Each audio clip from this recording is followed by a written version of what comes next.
13장 1절부터 8절까지입니다. 같이 읽습니다. 시작. 지혜로운 아들은 아비의 훈계를 들으나 거만한 자는 꾸지람을 즐겨 듣지 아니하느니라. 사람은 입의 열매로 인하여 복록을 누리거니와 마음이 개사한 자는 강포를 당하느니라. 입을 지키는 자는 자기의 생명을 보존하나 입술을 크게 벌리는 자에게는 멸망이 오느니라. 게으른 자는 마음으로 원하여도 얻지 못하나 부지런한 자의 마음은 풍족함을 얻느니라.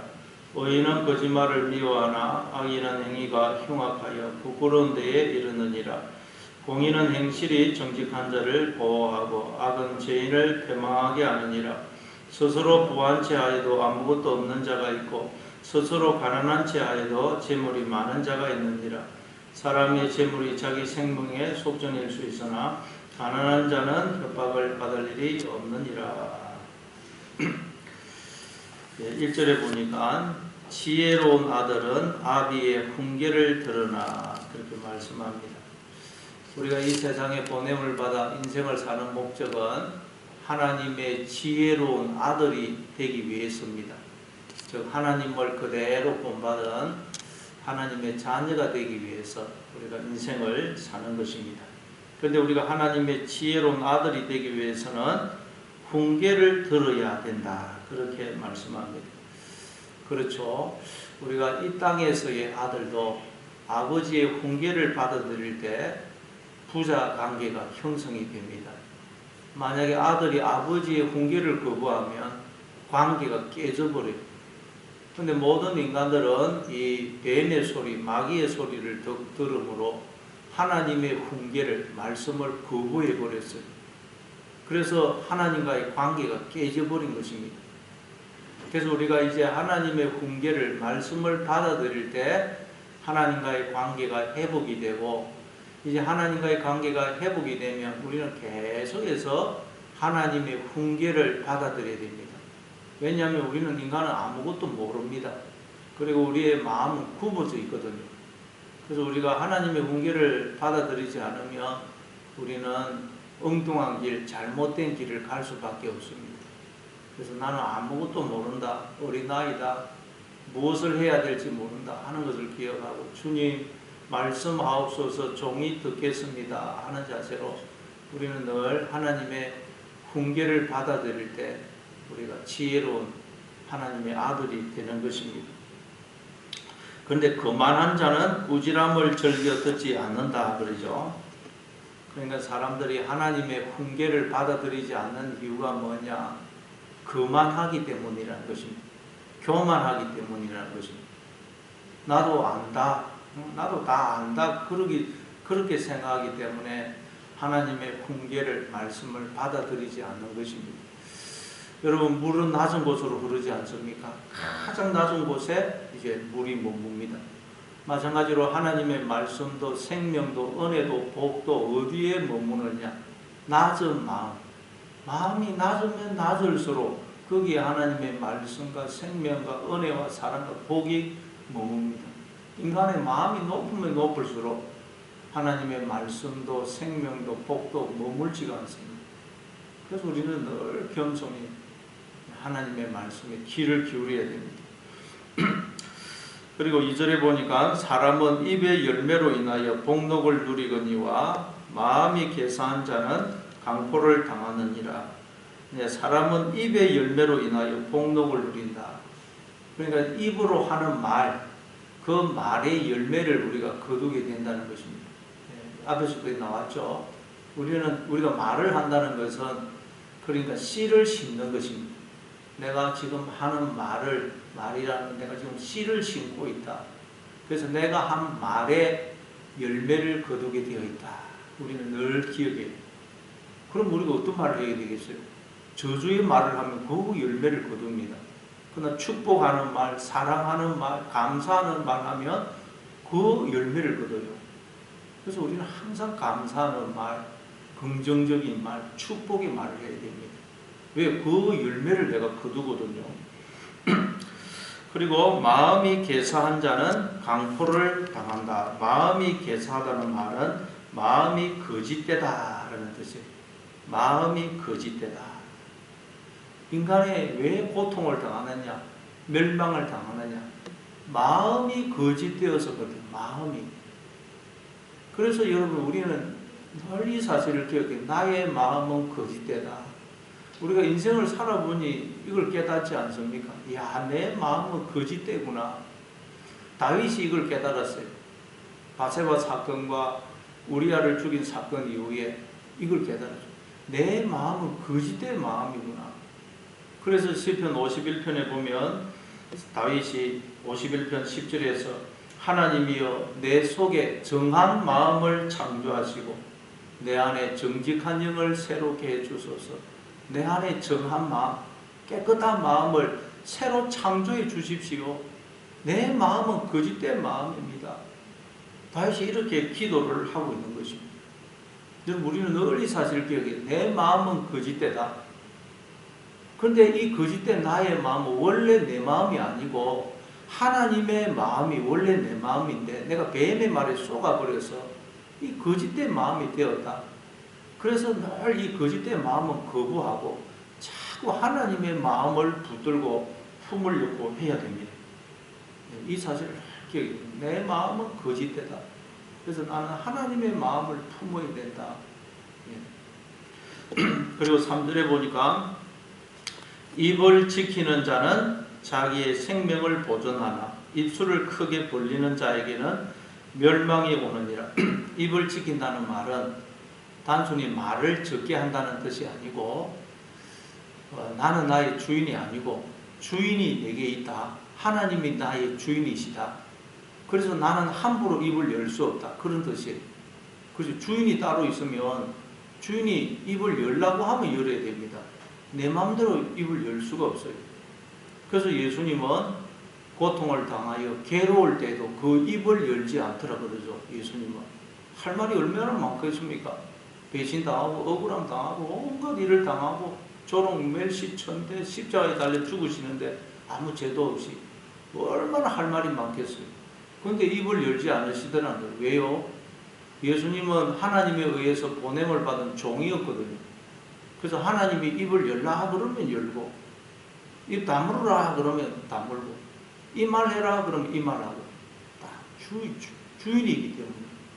그래서 여러분, 나는 나의 주인이 아니다. 하나님이 나의 주인이시다. 하나님이 입을 열라고 하면 나는 열어야 된다. 그래서 오늘도 여러분, 하나님이 입을 열라고 하시면 열고 입을 다물라고 하시면 다물고 하나님의 입으로 살아가시는 여러분 되시기를 바랍니다. 그 사람은 자기의 생명을 보존한다는 거예요. 그러나 입술을 크게 벌리는 자, 이것도 말을 많이 한다는 것이 아니고 자기 마음대로 입을 여는 사람, 자기의 스스로 자신의 주인이 되어서 스스로 입을 여는 사람, 그 사람에게는 멸망이 온다는 것이죠. 멸망이. 예. 그리고 4절에 보니까 게으른 자는 마음으로 원하여도 얻지 못하나 부지런한 자의 마음은 풍족함을 얻느니라. 게으른 자, 부지런한 자. 게으른 자는 왜 게으르십니까? 인생에 목적이 없을 때, 소망이 없을 때, 억지로 할 때, 남의 일을 할 때, 시켜서 할 때 게으릅니다.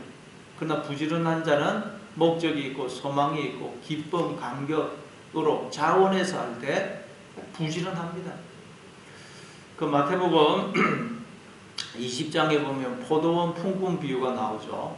주인이 포도원에 이제 품꾼들을 들여보내 일을 시키려고 아침 일찍 장터에 나가서 이제 6시에 나가가지고 품꾼들과 한 데나리온 주겠다고 약속을 하고 포도원에 들여보내서 일을 시킵니다. 그러다 좀 있다가 9시에 또 나가가지고 보니까 또 장터에 품꾼들이 있어요.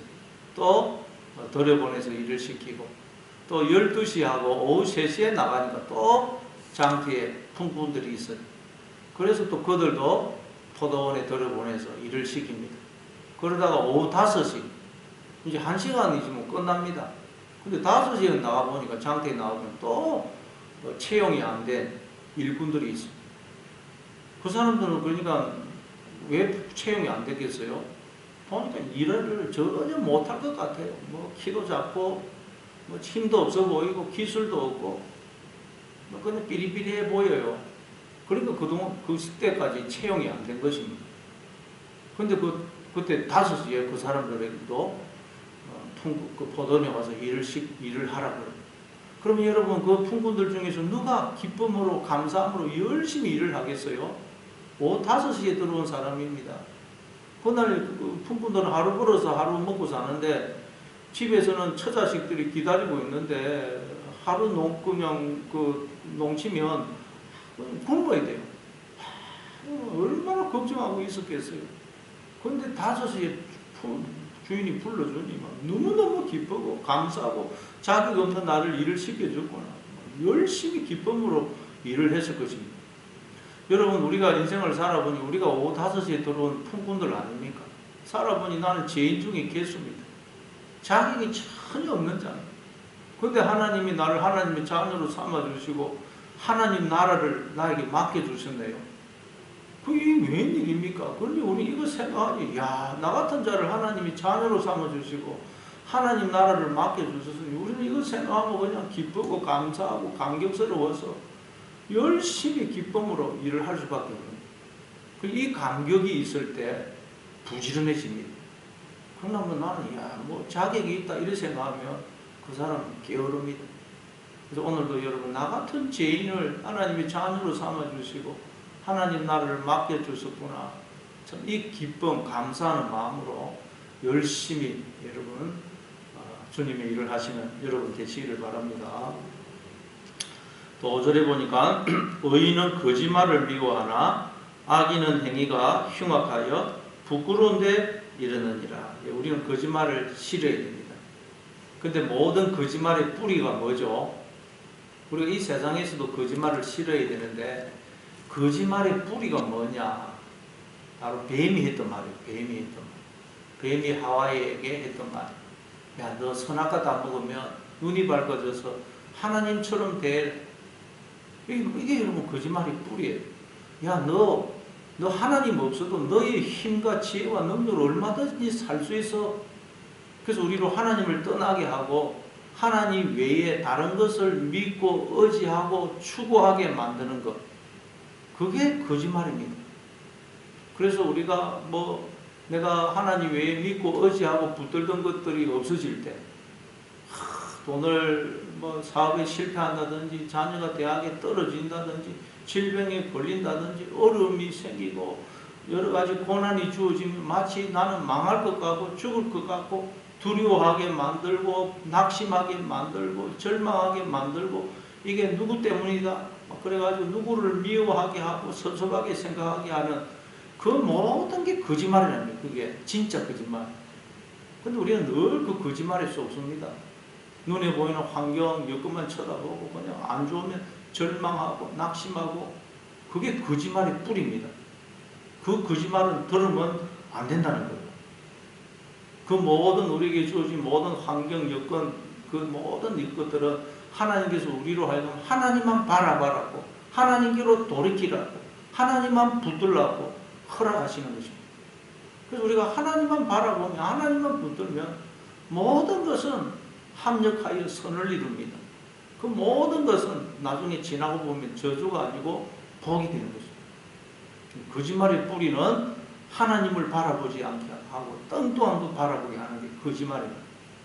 그래서 오늘도 여러분 뱀의 거짓말에 속지 마시고 눈에 보이는 환경, 여건, 무슨 어려운 일들 그것 때문에 낙심하지 마시고 하나님만 바라보시는 여러분 되시기를 바랍니다. 그리고 공의는 6절에 공의는 행실이 정직한 자를 보호하고 악은 죄인을 패망하게 하느니라. 공의라는 것은 하나님과 우리가 바른 관계를 맺은 상태라 그랬죠. 하나님과 우리는 어떤 관계가 됩니까? 우리는 오직 하나님만 바라보고 하나님만 의지하고 하나님만 붙들어야 돼요. 이게 공의입니다. 그래서 이 공의라는 건 다른 말로 주의 이름을 부르는 자는 구원을 받는다 그러죠. 항상 주의 이름을 부르는 것. 이게 여러분 공의예요. 우리는 항상 주의 이름을 불러야 됩니다. 왜냐하면 우리는 언제나 구원이 필요한 존재거든요. 그럼 우리가 인생을 살아보니 깨닫는 것이 나는 죄인이구나. 나는 늘 흔들리는 존재구나. 이걸 우리가 깨닫지 않습니까? 조금만 일해도 마음이 흔들립니다. 그래서 우리는 구원이 필요한 존재입니다. 그래서 우리는 항상 주의 이름을 불러요. 주님. 창세기 2장에 하나님이 인간을 창조하시는데 인간들이 언제 하나님의 이름을 부릅니까? 안 부르다가 창세기 4장에 가면 비로소 인간들이 하나님의 이름을 불러요. 어디서 부르냐? 창세기 4장 26절에 보면 셋 또 아들을 낳고 그의 이름을 에노스라 하였으며 그때에 사람들이 비로소 여호와의 이름을 불렀더라. 에노스 때 사람들이 비로소 하나님의 이름을 부르더라. 에노스라는 말이 죽을 수밖에 없는 존재, 그런 뜻이 있어요. 심각한 나을 수 없는 치명적인 질병에 걸린 존재, 그런 뜻이에요. 에노스. 그래서 나는 죽을 수밖에 없는 존재구나. 치명적인 질병에 걸린 존재구나. 나에게는 구원이 필요하구나. 깨달으니까 비로소 인간들이 하나님의 이름을 부르더라. 우리는 늘 하나님의 이름을 불러야 돼요. 늘 우리는 구원이 필요한 존재거든요. 그래서 오늘도 여러분 계속해서 하나님을 바라보시고 하나님의 이름을 부르시고 하나님을 붙드심으로 구원을 받으시는 하나님의 지혜로운 자녀로 살아가시는 여러분 되시기를 바랍니다. 그리고 또 7절에 보니까 스스로 부한 채 하여도 아무것도 없는 자가 있고 스스로 가난한 채 하여도 재물이 많은 자가 있느니라. 이건 조금 번역이 잘못됐습니다. 스스로 부한 채 하여도 이건 뭐 부자도 아니면서 부자인 척한다 그런 뜻이 아니고 정말 자기가 부자라고 생각하는 걸 말해요. 자기가 정말 부자라고 생각하지만 아무것도 없는 자가 있고 정말 자기가 가난하다고 생각하지만 부자인 자가 있다는 거예요. 인간은 전부 다 자기가 부자라고 생각합니다. 왜?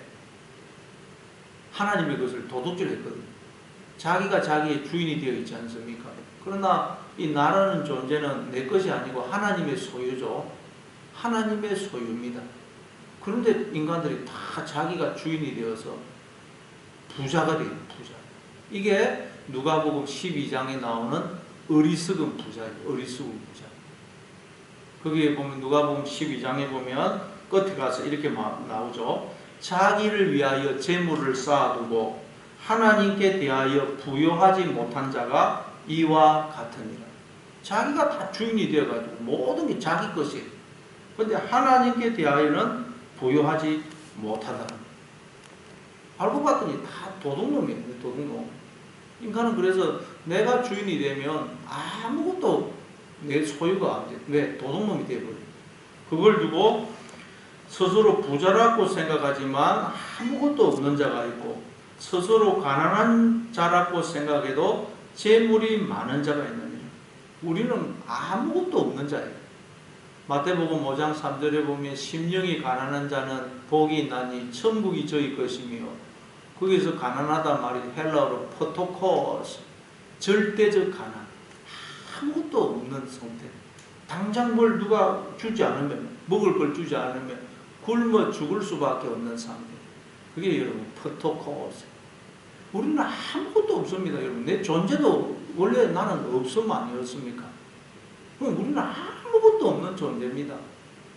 그럼 뭐예요? 이 모든 건 누구 겁니까? 하나님. 내 생명, 내 존재, 모든 건 하나님 것입니다. 그걸 깨달아야 돼요. 그래서 우리는 주인 대신 하나님만 바라보고 하나님만 의지하고 하나님만 붙들어야 돼요. 내가 하나님의 소유가 되어야 됩니다. 그러면 하나님은 또 내 것이 됩니다. 내가 하나님의 소유가 되면 하나님은 나의 하나님이 됩니다. 그러면 하나님의 모든 것이 내 것이 되는 것입니다. 그래서 그걸 두고 스스로 가난하다고 생각하여도 재물이 많은 자가 있다. 나는 아무것도 가진 것이 없는 존재예요. 원래 없으면 아닙니까 우리가. 나는 존재 자체가 없었거든요. 그래서 나는 아무것도 없는 존재다 하는 걸 알고 주인 대신 하나님만 바라보고 하나님만 의지하고 하나님만 붙들 때 내가 하나님의 소유가 될 때 하나님은 내 하나님이 되셔서 하나님의 모든 것이 내 것이 됩니다. 그리고 우리는 하나님만 붙들어야 됩니다. 엉뚱한만 붙들면 안 되고 하나님만 붙들면 모든 것이 하나님의 모든 것이 내 것이 되는 거예요. 것이. 그리고 8절에 보니까 사람의 재물이 자기 생명의 속전일 수 있으나 가난한 자는 협박을 받을 일이 없느니라. 이것도 번역이 잘못됐습니다. 사람의 재물이 자기 생명의 속전이다. 그러나 가난한 자는 협박, 이 협박이 계란데 1절에 보면 꾸지람이 나오죠. 꾸지람과 똑같은 단어입니다. 그러나 가난한 자는 꾸지람을 받지 않는다는 거예요. 여러분, 우리가 이 나라는 존재가 하나님의 것이다. 그래서 하나님만 의지하고 하나님만 붙들면 하나님의 모든 것이 내 것이 되죠. 그때 그것이 우리의 생명의 속전이 된다는 말이에요. 재물이 생명의 속전일 수 있으나 이게 있으나가 아니고 사람의 부가 자기 생명의 속전이 된다는 거예요. 우리가 하나님만 붙들면 하나님의 그 생명 모든 것이 우리의 것이 되어서 그게 우리의 생명의 속전이 된다는 거예요. 하나님만 붙들면 우리는 언제나 구원을 받아요. 그러나 가난한 자는 꾸지람을 받지 않는다는 거예요. 왜 인간들이 가난하냐? 하나님의 꾸지람, 하나님의 훈계를 받아들이지 않아서 자기가 자기의 주인이 되어가지고 도둑놈이 되어서 하나님의 모든 생명과 복에서 단절이 된다는 거예요. 그래서 우리는 언제나 하나님의 훈계, 말씀을 들어야 돼요. 계속 말씀을 듣고 하나님만 바라보고 하나님만 의지하고 붙들어야 된다. 그러면 하나님의 모든 것이 내 것이 된다. 오늘도 여러분 언제나 주의 이름을 부르심으로 구원을 받으시는 여러분 되시기를 바랍니다. 뱀의 소리는 듣지 마시기 바랍니다. 하나님의 음성만 들으시기를 바랍니다. 자, 우리 한 말씀을 생각하면서 우리 한번